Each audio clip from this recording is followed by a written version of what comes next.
салому алайкум довталабон ва волидайни азиз.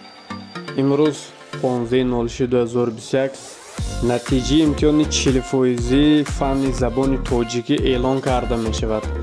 аввал дар кубоки оддӣ хонандагоне ки иштирок намуданд ва баъдан дар суперкубоки хонандагони беҳтарин иштирок намуданд.